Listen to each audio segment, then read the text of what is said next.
go. Okay, we're live. I guess I'll start with who we are. I'm Amanda Kimball. Jennifer Dodson. Kathy Fair. Jesse Keller. Carrie Peabody. Brittany Green. And then the first one is spokesperson 1 provides an opening statement, humanist first, then religionist.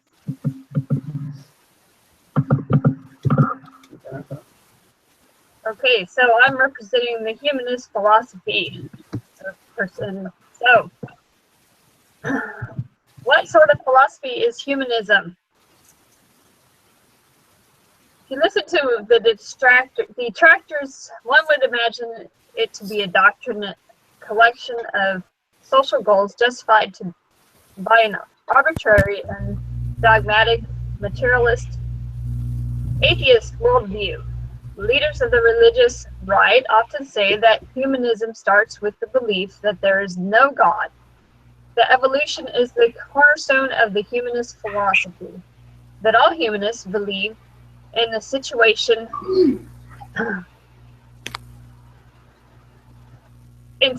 ethics, euthanasia, and the right to suicide, and that the primary goal of humanism is the establishment of a one-world government.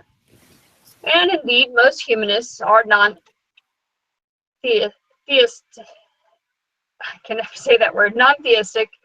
have a non-absolutist approach to ethics, support death with dignity, and have global thinking.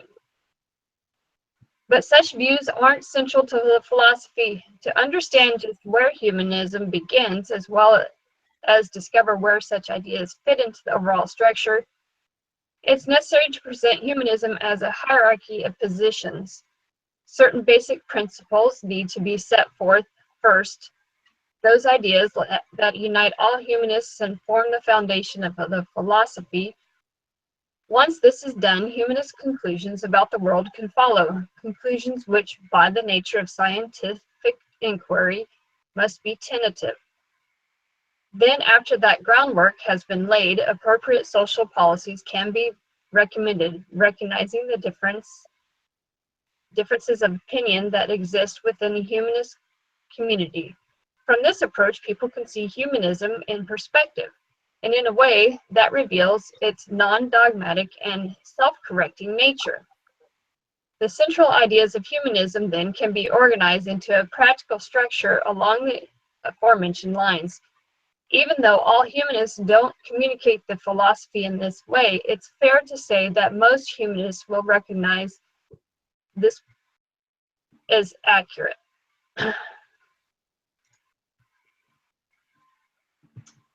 Okay, are you done? Mm-hmm. Okay, I'll go ahead and introduce religious liberty. Religious freedom means the ability to act and talk about what you believe in without anyone else interfering. The First Amendment, the Bill of Rights, states that, quote, Congress shall make no law respecting an establishment of religion or prohibiting the free exercise thereof, or abridging the freedom of speech or of the press, or the right of the people peaceably to assemble and to petition the government for a redress of grievances. This means that we have free agency that was given to us by our Father in heaven. It is part of the plan. Religious freedom allows us to use this agency to live with our own beliefs. Religious beliefs teach us that when someone doesn't agree with our own beliefs, we should have compassion and understanding so that we can keep a friendly conversation with them. This belief allows for tolerance for all different types of people in the world, and getting to know people will help us understand other beliefs so we can find a way to protect everyone's rights. Because every one of us has a role to play, it is important that people become informed about religious freedom and how it can affect policies. Religious liberties include, as stated by Dallin H. Oakes, are moral issues, which could surely include laws affecting the fundamental legal, cultural, moral environment of our communities and nations, end of quote. The government is responsible to protect all of our rights as citizens. An example of how religion can support the government is protecting those rights is the Church of Jesus Christ of Latter-day Saints teaches its people not to steal. This belief supports other people's rights by encouraging people not to steal from their neighbor or from their businesses they work from. Because of this belief in others, it supports and protects people's rights to own property without being taken away for others. This fundamental right is enjoyed by many people because religious freedom supports this right to be protected. Religious liberties is an ability to choose our own religion and practice our beliefs without interfering with other people's rights. It supports the people's rights. End of opening.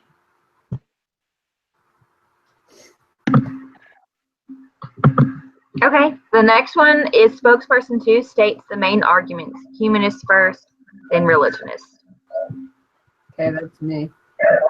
Humanist socialism is a belief system of the new age, and with science and economic changes, old beliefs have been disrupted. Old doctrines are powerless to solve problems in the 20th century. Because we have a larger understanding of the universe, his scientific achievements, and deeper appreciation of the brotherhood have created the need for a new statement and the means and purpose of religion.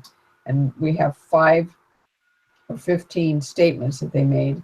And the first one is that the universe, we regard the universe as self-existing and not created. Humanists believe that a man is part of nature and that he emerged as a result of continuous process. In an organic view of life, humanists find that the traditional dualism of mind and body must be rejected. Humanists recognize that man's religious culture and cultivation is clearly depicted as anthropology and history are the product of a gradual development due to his interaction with his natural environment and his social heritage. The individual born into a particular culture is largely molded by that culture. Humanism asserts that nature of the universe depicted by modern science makes it unacceptable any supernatural cosmetic guarantees of human values. We are convinced that the time has passed for theism, deism, modernism, and the several varieties of new thought. Religion consists of those actions, purposes, and experiences which are humanly significant. Religious humanism considers the complete realization of human personality to be the end of man's life and seeks its development and fulfillment in here and now. This is the explanation of humanist social passion. Old attitudes involved in worship and prayer, the humanist find his religious emotions expressed in the heightened sense of personal life and a cooperative effort to promote social well-being. It follows that there is no uniquely religious emotions and attitudes of the kind here. They're associated with belief in the supernatural. Man will learn to face the crisis of life in terms of his knowledge of their naturalness and probability. Reasonable and manly attitude will be fostered by education and supported by custom. Believing that religion must work increasingly for joy in living, religious humanists aim to foster the creative in man and to encourage achievements that add to the satisfaction of life. Religious humanists maintain that all associations and institutions exist for the fulfillment of human life.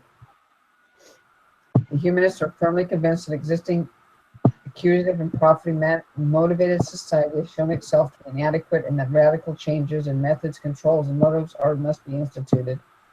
We assert that humanism will affirm life after then deny it, seek to elicit the possibilities of life but not flee from them, and endeavor to establish the conditions of a satisfactory life for all, not merely for the few, but this positive morale and intention. Humanism will be guided, and from this perspective and alignment, the techniques and efforts of human life will flow. Done.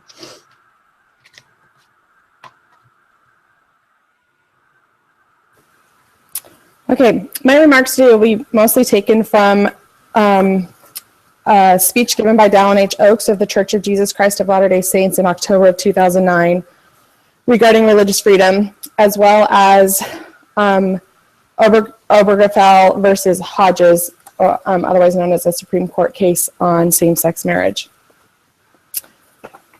The Constitution was drawn together by men who had been groomed to become founding fathers. At the time of its creation, there were many skeptics. Our nation was young, and there was little to no foresight as to how the Constitution would be beneficial to all man. We see now, almost 200 years later, how it has influenced almost every nation's current constitution. In most other nations, the right of religious freedom is mostly overlooked. Many nations have had hard-fought battles to gain this freedom. Mongolia, for instance, gained some religious freedom after a hunger strike led by a few women grew to a national movement. In less than 2 years, LDS missionaries were sent to preach in Mongolia. Many nations have had the U.S. government gets its power from the people and is highly regulated. This came to be because of the overreaching power of a king that they had fled in order to worship as they wished.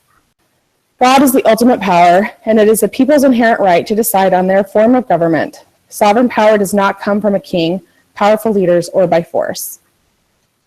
When men are not left to be guided by their own moral agency, they are little more than prisoners. This is what slavery and political oppression is. Freedom allows man to be responsible for his own actions and not blame government. A key to being governed by the people and not a king or a tyrant is popular responsibility. In other words, the buck stops at the feet of the people, and thus they are responsible for working together and in sharing burdens and finding solutions. The First Amendment, where we find freedom of speech and freedom to exercise religion, made it possible for the LDS Church to be founded just 30 years after the Bill of Rights was ratified. Congress shall make no law respecting an establishment of religion or prohibiting the free exercise thereof. This was intended to secure the freedom of and for religion, not from religion as it has currently been twisted. The importance of religious freedom is denoted in the fact that it is the first expression in the First Amendment. This was not a passing thought for the founders. It was the number one concern for them and should be for us. Our national law formally declares the right to freedom of religion undergirds the very origin and existence of the United States.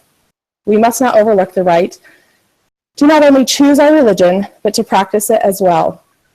Of course, these practices should be kept within the bounds of the law in order to keep citizens safe. This is where a large portion of the conflict begins. The government has tried in the past to impose laws to impede the practices of small groups like Mormons. It is no surprise that larger groups of religious people are less likely to experience this due to the voting power a large group holds. This makes the adherence to our freedom of religion all the more important, and we should be vigilant in defending it. I recently met a woman who's from Nigeria. She was praising the freedom we have here to worship as we wish. She had no such freedom where she came from in Nigeria and was persecuted for her attempts to do so. In the last 20 years, our freedom to worship has gone from being allowed to practice as we wish and even a reverence for it to being disallowed to worship in a deference to those who are not religious. Public policy allows us to believe as we wish, but not to practice it as freely as the founders intended. There are two pressing concerns on this front. One, the rising strength of those who seek to silence religious voices in public debate. And two, perceived conflicts between religious freedom and the popular appeal of newly alleged civil rights. As our country becomes increasingly secular, attacks on religion become more overt. When decisions are made based on religious values, they are dismissed as fanatical and silly. Atheism has grown to be the fourth largest religion in the world. These people do not sit idly by. They are vocal and active in their pursuits to curtail religion in our communities. Religion is labeled more and more often as bigoted, racist, and homophobic. These are tactics to silence the religious in our country. Anti-religious people and groups have co-opted the media and the courts to fight their battle, forcing religion out of the public square. These efforts not only infringe on freedom of religion, but also free speech. Richard J. Newhouse said, "In a democracy that is free and robust, an opinion is no more disqualified for being religious than for being atheistic or psychoanalytic or Marxist or just plain dumb. We must be allowed to voice our opinions if we are to remain free, and in any effort to thwart religious practices or to invade our churches in order to alter doctrine should be resisted by all." Thank you.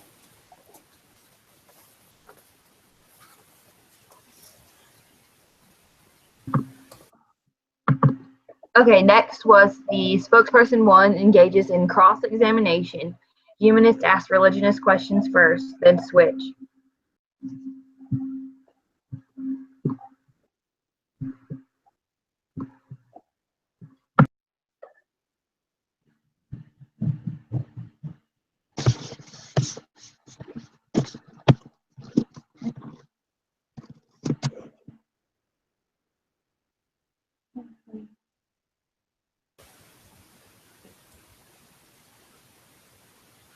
I'm on mute.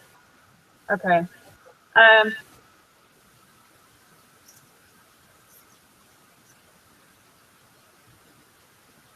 Pardon my-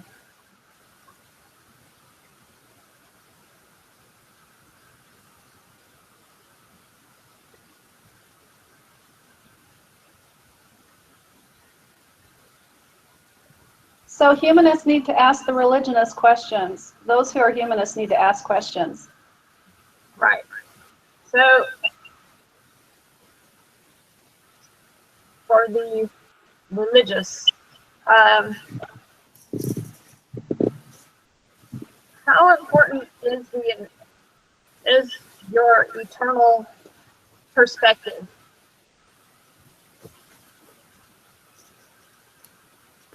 It's vitally important. Assuming that we're an eternal, is forever. It goes on beyond this world. So if we're looking for happiness and to be correct in the eyes of God, then we need to look beyond just this earth to know how to behave.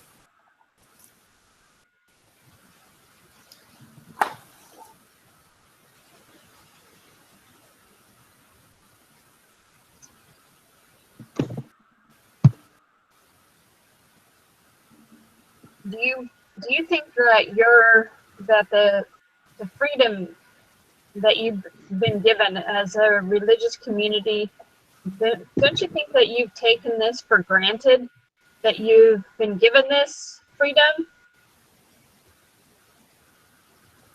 I think absolutely that the religious community has taken the freedom of religion for granted, and that's how we've gotten to the place that we are now, where it's being so heavily infringed upon.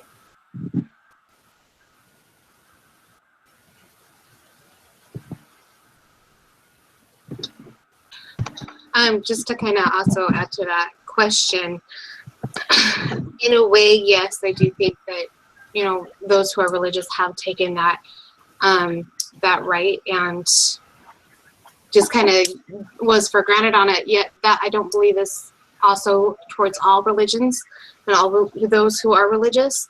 There are many who have enjoyed their religious freedom, and they are also using that religious freedom to be able to speak out, to be able to practice their religion, and to be able to, not just in this country, but in countries around the world, be able to share their religion.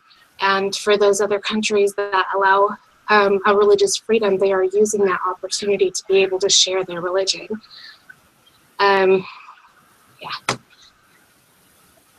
I agree that the world does appreciate religion, but however, in the United States, I think sometimes we take for granted that we can get up in the morning and go to church on Sunday, or I can go to the temple and no one can stop me. I think, me personally, I need to learn how to appreciate what I've been given religiously for the liberties that I have. It's easy to forget what we have because we take it for granted.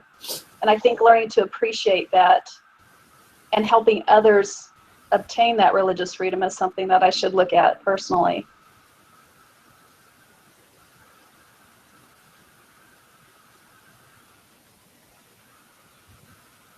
Do you guys have more questions, or should we go to the religious liberty questions for us to you?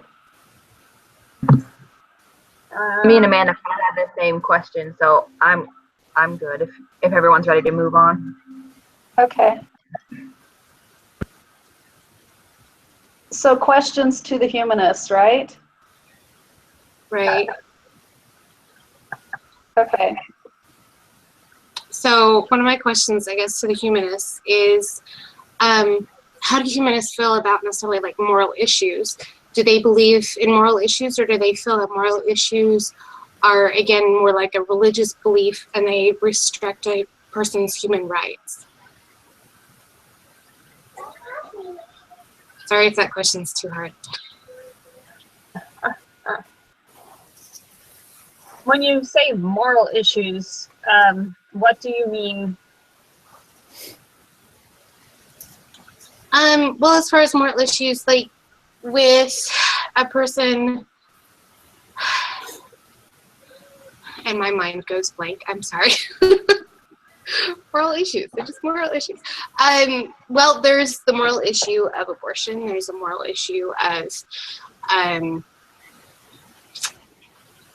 you know, what is considered, I guess, how deep should I take this? What is considered to be defense or killing, or I mean, there's Right. in moral issues in general, I guess is more my question. Okay, so the question on in the area of sexuality, okay, so that would be a moral issue.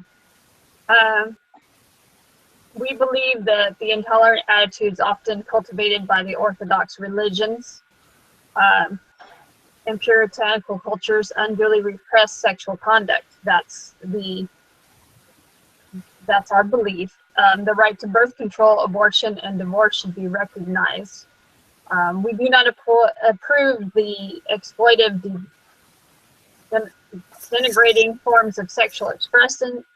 Neither do we wish to prohibit by law or social sanction sexual behavior between consenting adults.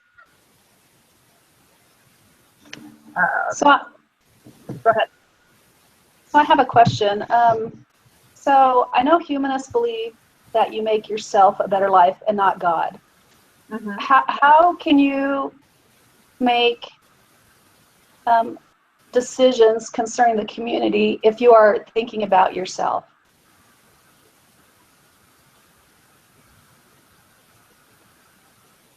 Well, we believe in making, the cultivating a feeling of love, and the art of poetry and music, and we believe that goes along with religion and ethics. They have that place, their own place.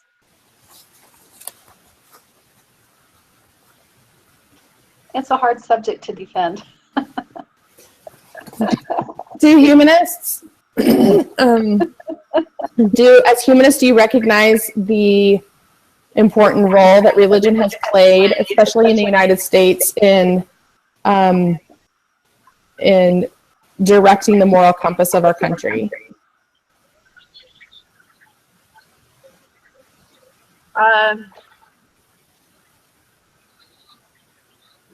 As humanists, we see that it had a great beginning for the country, but we see that it has outgrown that portion. So at what point did it outgrow it, and who decides when that growth has become too much to be contained by religion? As science and technology has become more prevalent, that's when we've seen more of the intelligence come into play. And that's where we've seen, as the 21st century, I would say about let's see here, in the early 1970s,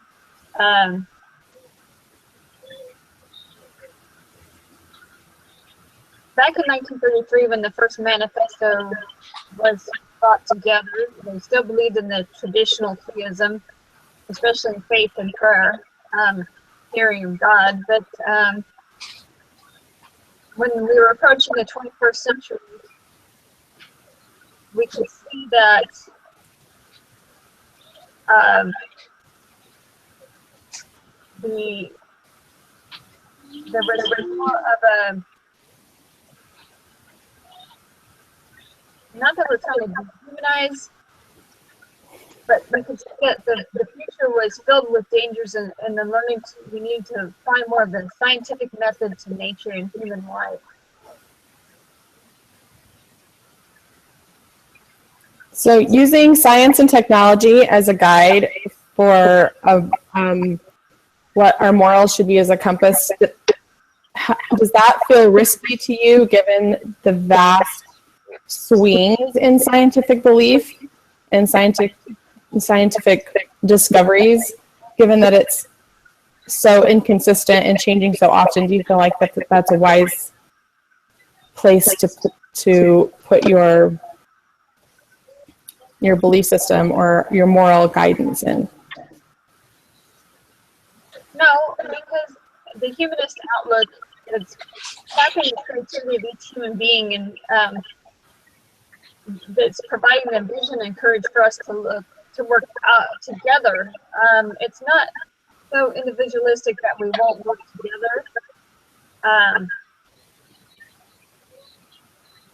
The decades ahead call for dedicated, clear-minded men and women so that they can marshal the will, intelligence, and cooperative skills to shape a desirable future.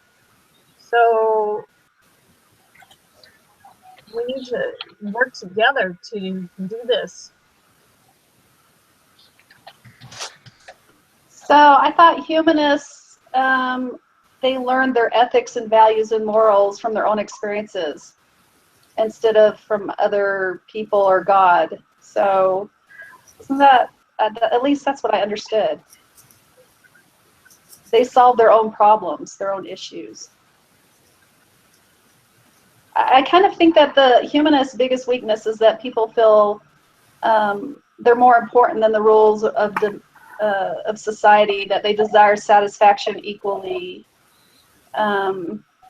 But I think that's really hard. That's kind of like a pipe dream, right? Well, see, that's the problem. Is there's many kinds of humanism, that exists in the contemporary world. So you're trying to place just one particular humanist when there's many types in the world. I'm just going to help you out a little bit, Jennifer, because you are getting grilled and you're doing a great job. One thing I did with this is I went and I looked at some other people's beliefs who were humanists, and they went and did some blog things about what they wrote and stuff. With as far as there being multiple different types of humanists, there are humanists that believe everything is left up to science and it was all scientific stuff, how the world was created and how all that happens and comes together. And then there are humanists who believe in the supernatural and who believe, like with what happened with the creation of the world and things, about how there was a supernatural thing that happened, and if people want to call that God, that supernatural thing God, then that's what they believe. It's not that they necessarily believe in God, but they believe there was a supernatural power that exists. But yet they are still humanists. There are multiple different varieties of humanists, and they level on different degrees. So it can be really hard to say, this is what we want, but yet this is what we want, and this is what we want, and it all comes together. If that helps out any. Yeah. Thanks, Samantha. Sounds good. Should we do conclusion? Let me. Supposed to grill the other side. Religionist. We lost Brittany, and she was going through this. So yeah, let's do the conclusion. Yeah, let's go ahead and do the closing statements, the fourth round. The first closing statement by the humanists, and then the second closing statement by religionists. Hey, we're supposed to grill the religionists. You did us first. You already did. Did we grill you? Oh, I guess you were asking me questions. Okay. Darn it. You were just nicer than I was. Yeah, I guess. Oh, this all went over my head, so. Stop laughing, Carrie.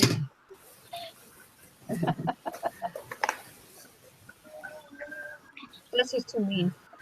I mean.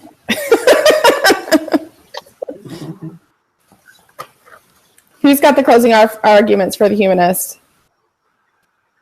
I think that was Brittany. I think it was Brittany.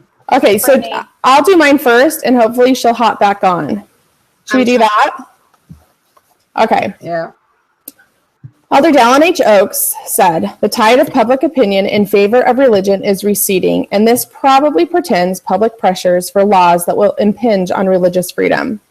A perfect example of this is the Supreme Court's decision on same-sex marriage. Chief Justice Roberts stated, "Today's decision creates serious questions about religious liberty. Many good and decent people oppose same-sex marriage as a tenet of faith, and their freedom to exercise religion is, unlike the right imagined by the majority, actually spelled out in the Constitution." He goes on to say, "It is one thing for the majority to conclude that the Constitution protects a right to same-sex marriage. It is something else to portray everyone who does not share the majority's better informed understanding is bigoted. Government, and specifically the courts, are overstepping when they presume to tell the people what is and is not moral." Justice Scalia put it this way, "The opinion in these cases is the furthest extension in fact, and the furthest extension one can even imagine, of the court's claimed power to create liberties that the Constitution and its amendments neglected to mention. This practice of constitutional revision by an unelected committee of 9, always accompanied, as it is today, by extravagant praise of liberty, robs the people of the most important liberty they asserted in the Declaration of Independence and won in the Revolution of 1776, the freedom to govern themselves. We are in a battle royale indeed. The liberties and freedoms spelled out in the Constitution are being chipped away at an alarming rate. We have gone from, in 1996, just 20 years ago, when the DOMA Act, the Defense of Marriage Act, was signed, to today, when same-sex marriage has been codified by the Supreme Court. Our government is taking steps to obliterate religion. It is an attack on religion today, but it is actually an attack on our Constitution. Though religion seems to be the target for now, another freedom may be next on the hit list. We are obligated to fight for all of the freedoms guaranteed in the Constitution. Its words are being twisted to match public sentiment, but it is a dangerous path we are walking down." I close with the words of Chief Justice Roberts. "If you are among the many Americans of whatever sexual orientation who favor expanding same-sex marriage, by all means celebrate today's decision. Celebrate the achievement of a desired goal. Celebrate the opportunity for a new expression of commitment to a partner. Celebrate the availability of new benefits, but do not celebrate the Constitution. It had nothing to do with it." Thank you. Did Brittany come back? No, but I can do a conclusion for her. Okay. As humanists and approaching life from a human perspective, let's start with human ways of comprehending the world and the goal of meeting human needs. These lead to tentative conclusions about the world and about relevant social policies. As humanists, the human knowledge must be amended from time to time, and because situations they constantly change, human choices must change as well. This renders the current positions on social policy the most adaptable part of the humanist philosophy. As a result, most humanists find it easier to agree on basic principles than on tentative conclusions about the world. But it's easier to agree on both of them than on social policies. So the clarity regarding this point will erase many prevalent misunderstandings about humanism. That's what I have. Good job. Great. Should we do the questions now? Sure. Amanda, you were going to read them? Yep, I've got that. First one says, "Do you think the authors of your article was taking a moral high ground or making a moral statement? Why or why not?"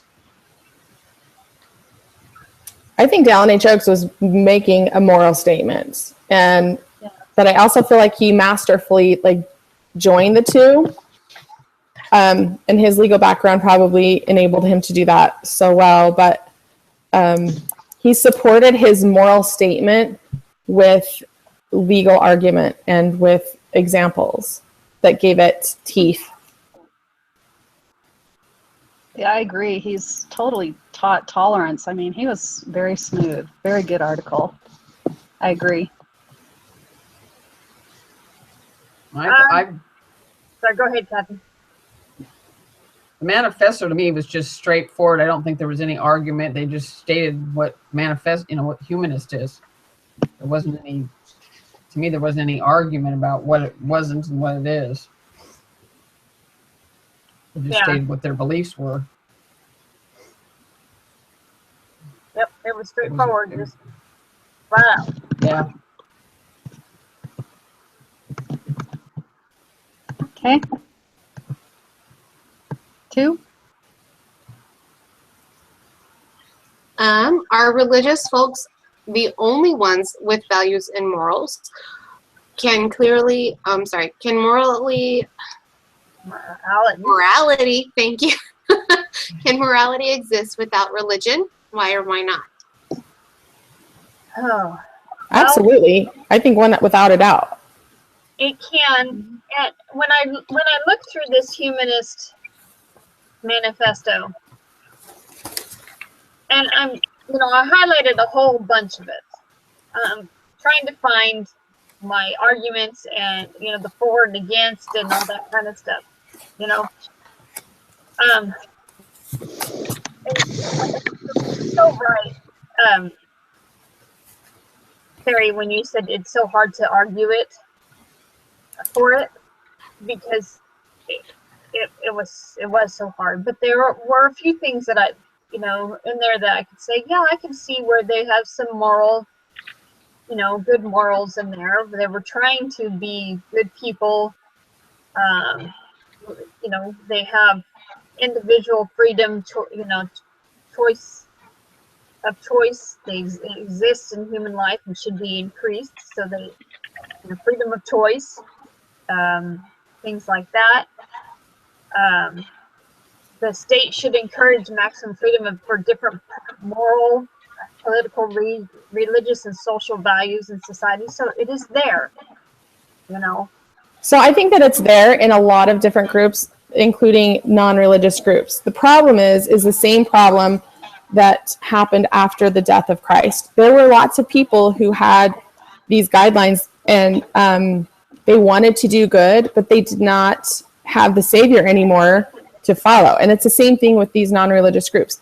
They're not following a religious doctrine. They're not following a higher power. And so they're looking to other things. They're looking to their inner feelings or to social justice or to fairness in order to guide their morals.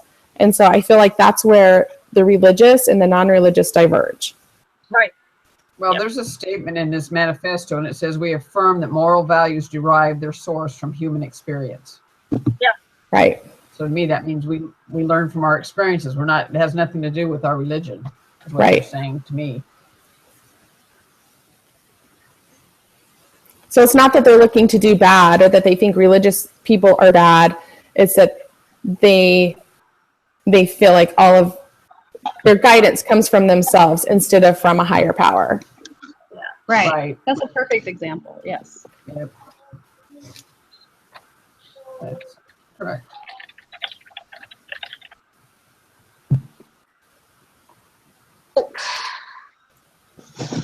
That was all the questions. That was our wrap up. Excellent. Okay. So, Okay.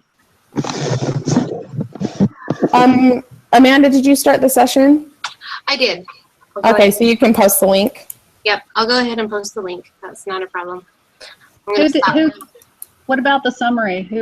I didn't write the answers down. I was writing some of it as we were going through. So with the first question, do you think the authors of your article was taking moral high ground or making a moral statement? Why or why not? With the religionist, we believe that he was taking making both the moral statement and taking a moral high ground on that, and he did that with eloquence, however you say that. And then with the humanists, it wasn't necessarily taking a moral high ground or making a moral statement. They were more just stating their own beliefs. Yep. No arguments. And then with the second question, are the religious folks the only ones with values and morals, and can morality exist without religion? Why or why not? It says, yes, morality can exist without religion.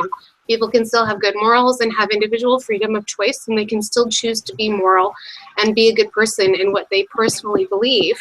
People can look to their inner feelings to guide their morals, and we learn from our experiences. Yeah. Sounds good. So that was what I had. Yep. And I'll post that along with the link. Thanks, Amanda. All right. No Good problem. job, everybody. Thanks. I'm Carrie Peabody. I'm Chelsea Keller. I'm Jennifer Dodson. Kathy Fear. Amanda Kimball. All right, y'all have a good week. Bye, you too.